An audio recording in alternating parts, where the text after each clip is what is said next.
Alright, YouTube, got a little video guide here. We're going to talk about my Molten Strike HOWA Trickster because I see that there is very little information about this, and some of the things I've done are a little new and a little twist on the old HOWA, because I kind of been thinking, I miss playing the Spectral Throw HOWA, and let's fix this camera a little bit. And yeah, so let's get right into it with run a T15. This is my highest map right now. We'll get lucky, and I don't know. Let's put a breach on it, and we can show show a little of the performance of the build here. It's been really worthwhile. This is just going to be kind of a rundown video because I'll have a more complete guide once I've actually pursued Uber Elder. And that's so this build is designed to be a mapper and capable with bossing. So I've basically, just by putting on a Call of the Brotherhood, I've been able to scale into cold damage a little bit, and I'm taking advantage of the Trickster node with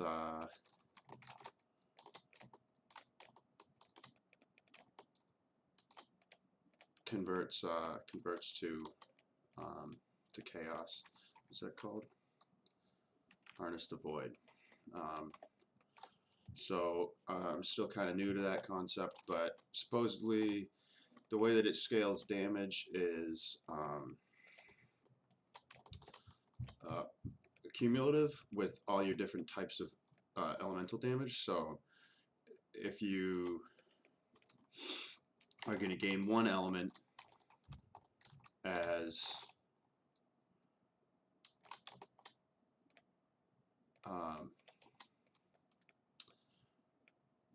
chaos, you'll gain all of the elemental damage cumulatively. So it seemed like a really good thing to build into a projectile skill. I tried lightning strike, I tried spectral throw. Spectral throw didn't really feel very good anymore, and it creates the problem that you need dual. You need to run two skills and have a separate. Either you need a gem swap or you need a separate skill for your boss damage. So this has been going really well. I actually haven't died since I hit level 91. Knock on wood. Typically around this higher tier content, my builds are going to start dying, and I'm not going to be as tanky. And this has just been really. My ES could be higher. I'd like for it to be higher, but not really. Not really finding many ways to do that with the current DPS setup.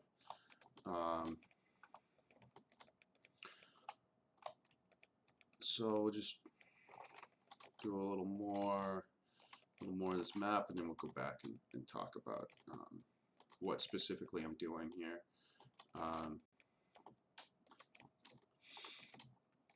It feels good to play a HOWA build again. It's been a while.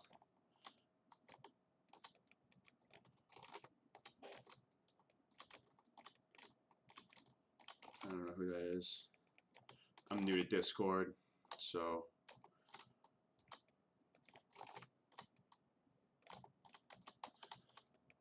I get confused easily. And we're just going to go down here. Having charge dash is really worthwhile. Really helps with the synthesis content, and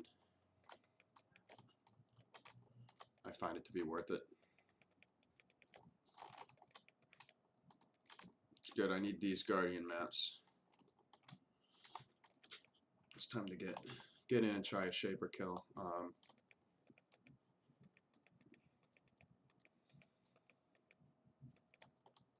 You know what, this is going to end up being a pretty long video, but I'm going to run this map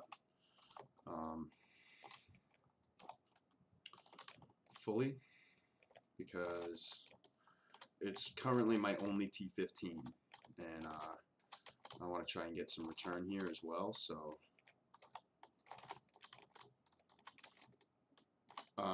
We did get extremely lucky with the helmet enchant.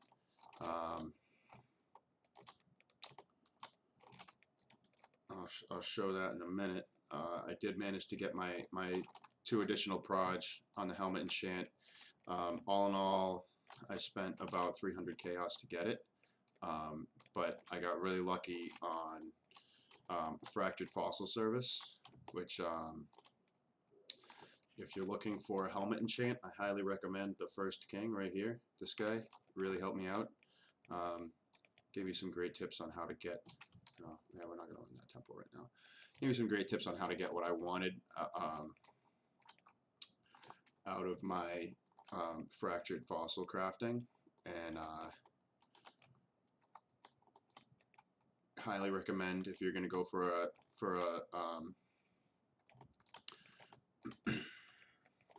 fractured fossil service.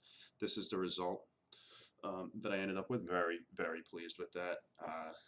That was exactly what I was looking for, because I needed to get, obviously it's an ES build, we need to get that fairly decent ES roll, but the amount of uniques that we're using is really limiting our resistances, and Astramantis is best in slot as far as I can tell for the amulet, because we are really benefiting from scaling. The combination of Shaper's Touch and Cyclopean Coil is, you know, really makes Astramantis best in slot. This ring is, I think I paid 5 chaos for it, but I managed to pair it with my boots, which need another enchantment currently, but I did manage to balance my Wise Oak. So that is crucial for this build, because we're converting to cold, and we can see from just looking at the proportion here, we're doing about half lightning and cold damage, and so yeah, this combo of these 3 is very strong when paired with this Shroud of the Lightless. So I guess I'll just go. Let's get a little organized first.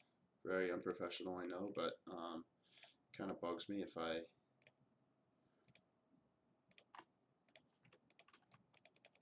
don't have a neat inventory while I'm trying to think about something else. So we're just going to go in order. These are the HOWA claws. If you're not familiar with them, it was part of a very meta spectral throw build in 3.0, 2.9. I don't remember. Legacy League was when I played it. So these claws are scaling dexterity and intelligence, and we're gaining attack speed with dexterity, and intelligence is giving us damage. So currently we're sitting at 870 intelligence, not very high. I'd like to get that more, but we're also getting damage from other sources, and the tree is currently, I think, fairly well refined. This is debatable, but it does add about I think 3k damage to our to each projectile, so it's fairly worth.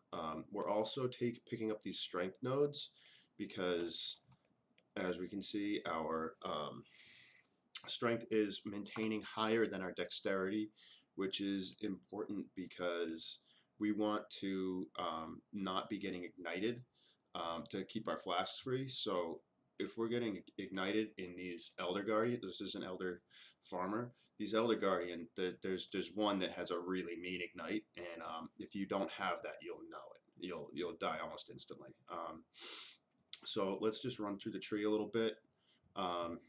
ES, elemental damage, okay. Trickery, we pick up, we did go elemental overload, but at the moment this does still seem to be better to pick up assassination and be getting some crit chance just to proc that. Then we come down here, and these new nodes are really nice. This one I opted out of, but that's something that I might take level 95, something like that. and then we come up this side. Um,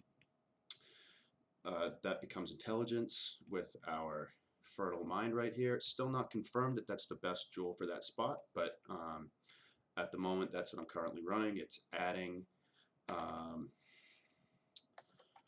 let's get into the building here. It's adding a fair amount of stats, so it does seem to be worthwhile. Come down here, we take void barrier. Resistances are something that we're really scraping for, so take that. Strength and strength to keep the strength up above, and because with Shaper's Touch we are gaining energy shield per strength, so it is worth investing in, because being a melee attack projectile, it is also scaling damage from strength. Forces of Nature, we take that, and then we go back up here and around, pick up Ghost Reaver later on once you've got scaling going on. I haven't experimented with a leveling tree. I haven't set up any of that yet. If that's something that people are interested in, I'm happy to do it, but I did not level as Molten Strike. I leveled with multiple different skills. This character started as a Bane build, and I just got bored of Bane really quickly. So this sets us up nicely to take Essence Surge, and we're going to go down here, and we're going to use the cute dog trick and take Overcharged. And why wouldn't we take Melding? It's basically free. Okay. Harrier is nice, but at the moment I don't have the points for it. This is kind of a stretch to pick up these extra 3 to come down here, but it is worth it. We can see in POB, we can see that that is adding about 300 energy shield. So that is at the moment worth it. We come up here, Deep Wisdom, great. Come down here. This one I dropped for the moment, but I might pick up that node later. We picked up Arcane Will because with the Trickster Ascendancy, that node actually becomes very strong. You can see in Path of Building that it's adding 304 energy shield. That's fairly good for 2 points, and that is largely due to Weave the Arcane, 25% increased maximum mana. We have a pretty big mana pool, and we don't really invest in mana regen at all. We just kind of coincidentally get it. So come up here, taking Blast Radius. This jewel is not great, but the reason I have it is for balancing resistances. It ended up being pretty close to exactly what I need. Maybe someday I'll find a way to upgrade it, but for the moment, that's just what it is. And come up, take on Unnatural Calm, get that extra max lightning res, Elemental Overload. I rushed this. I would recommend also rushing it. Just kind of probably skip all these points in the beginning and just jump up there and pick that up as soon as possible for leveling, because it's really beneficial. Now, I ran into the problem of being a Trickster and trying to run Molten Strike. You don't have anywhere to put your Threshold Jewel except over here.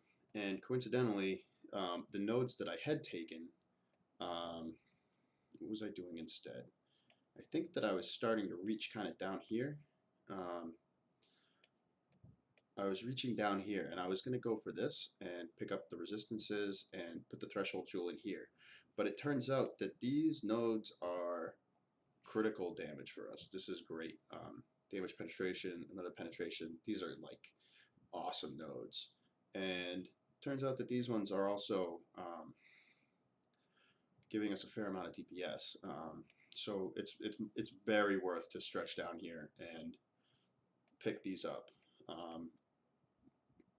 So that's basically the whole tree. We can go back in here and check out Call of the Brotherhood I mentioned before. That is converting our lightning damage to cold. I would love to have a better ring in here, but at the moment, this is the solution when paired with Heralded Ice to um, to actually be exploding packs, and it really helps with the clear. So it's been worthwhile. So I'm just going to go through the rest of the gear. We have a jewel in there that can get changed, but blind on hit with attacks is pretty nice. I'd rather have lightning damage because then you're scaling double damage, but it's in progress. So what have I missed here? We're going to just check out the flask. Series promise, no quality. Should have quality. It will. Dodge, phasing, curse immune. Great. Okay. Shitty onslaught flask with recharges, 3 charges, whatever. It's got freeze immunity and onslaught. I'm using it right now. Wise Oak, trying to get some quality up there. Maybe define it later. Buy a better one. I don't know. And Stibnite Flask for the blind, and we are an evasion build, so a little extra evasion is helpful. Let's have a look. With flasks up, 13k evasion, not a lot, but that is why we are running Grace, Discipline, Haste, Increased Duration. I've got them all right there lined up, and it's very nice to be running, have the option of all 3 vol skills, because when you get jumped by the intervention encounters, you pop all those at once, and it's basically your best chance at survival. This build does very well with that, and I'm pretty pleased. So next we've got Fortify, Faster Attacks, and Whirling Blades. These should all be qualityed. They're all level 20 now, and I'm just going to go ahead and do that now because otherwise I would forget.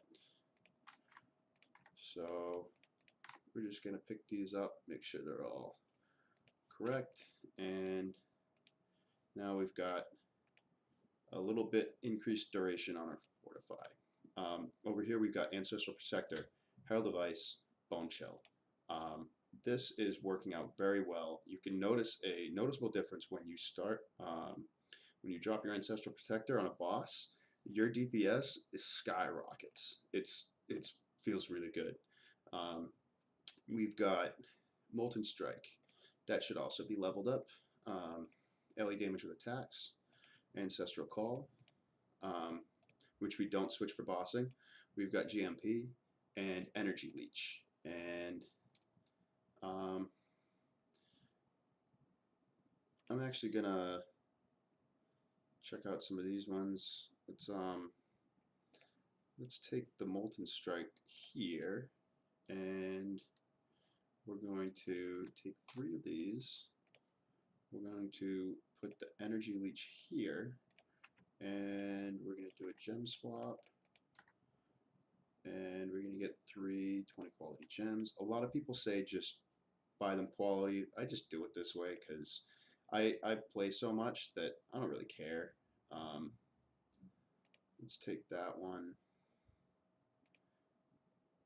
Increase duration. Put that there. And my Energy Leech. So gems are leveling up. Eventually I'll be balling them and moving forward. But for now, that's where we're at.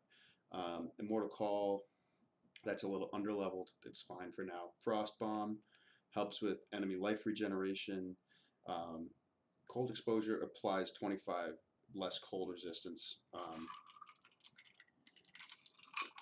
Again, that's only 40% of our damage, but it's helpful, and the minus regen is really good for bosses. So, and then we've got our Summon Lightning Golem in a cast on damage taken. The reason the Summon Lightning Golem is in a cast on damage taken is because I don't have enough hotkeys on my toolbar here. In case GGG is listening, we would love more hotkeys on our toolbar. But for now, that's what we've got. So I've got a mouse with multiple buttons here, and I've got my scroll wheel with the Ancestral Protector, and so I can pop that with my other key, and then I've got my ball skills underneath. Charge Dash is linked with Elemental Weakness, Curse on Hit, Herald of Thunder. This is a great synergy. It feels really good because I just don't have to think about curses. If a boss isn't getting cursed, I just charge dash on him. Now he's got Ellie Weakness.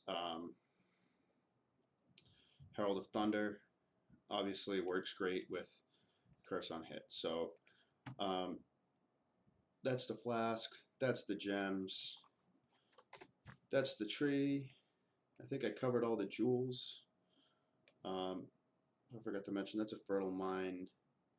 That's a wildfire, shitty wildfire. So that's the build. About to be level 92, and I'm at 138 out of 139, and I'm getting along. I'm really pleased with this build, and I plan to take it really far. So keep an eye out for further videos and progress. And thanks a lot. Let me know if you have any questions or enjoyed the video. I'm happy to help anybody who wants to try this build. Great. Have a good day. Bye.